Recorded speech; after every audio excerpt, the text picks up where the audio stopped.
Meanwhile, on our cars, sedans are going away! Manuals are going away!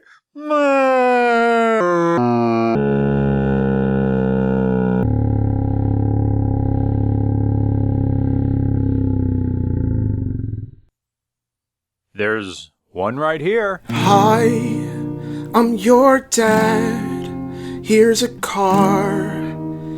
It's the best that I could do, and it's a Subaru.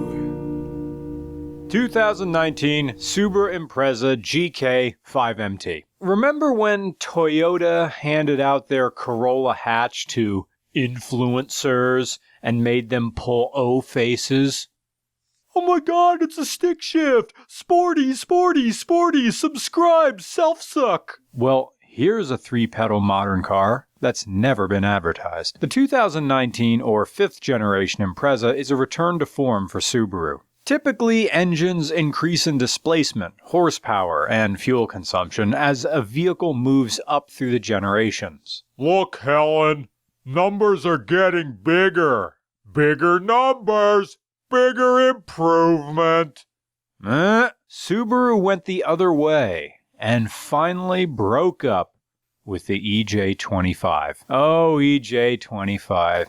You and your derivations hung around like a house guest who vacuums and cleans just enough to stay another few days. Oh, EJ25.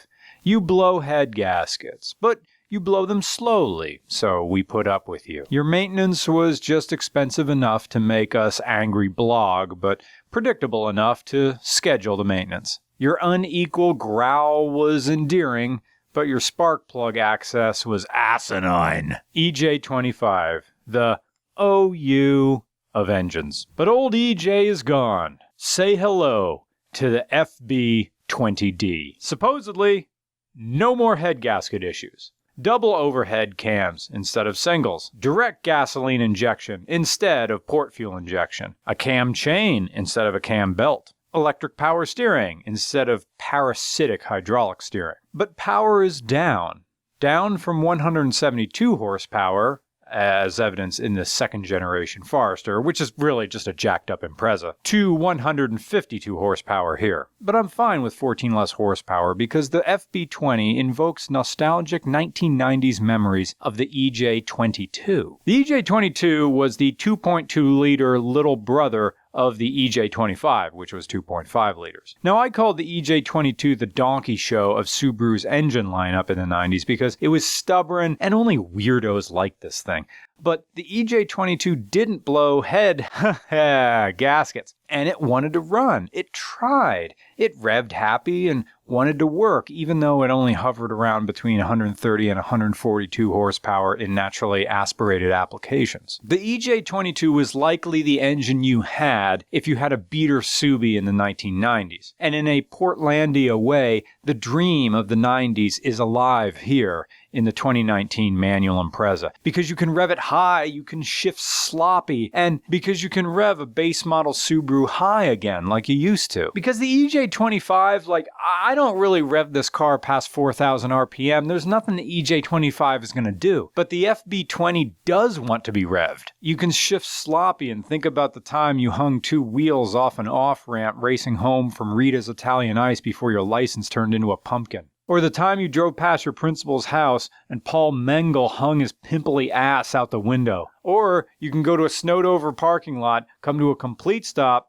turn off traction control, which splits the power 50-50 between the front and rear wheels, turn the wheel full lock, rev up to 4,000 RPM, slip your left foot off the clutch, and bury your right, and sing One Week by Bare Naked Ladies as this little sedan happily spins in a circle. Side note, it's Subaru's smallest car, but the trunk butt makes the Impreza sedan 6 inches longer than a 2nd generation Forester. The wheelbase is longer too, at 105.1 inches versus 99.4 in the Fozzy. Now, I called the newer WRX about 3 years ago, I called it boring. But it's boring because I was looking for Subaru silliness at the top of the range. I should have been looking at the very bottom of the range. So I asked Ken, the marketing director at Moyer Subaru, if I could drive something in their inventory, and he said, sure, how about a WRX or maybe the new Forester Sport? And I was like, nope, I want a base model Impreza.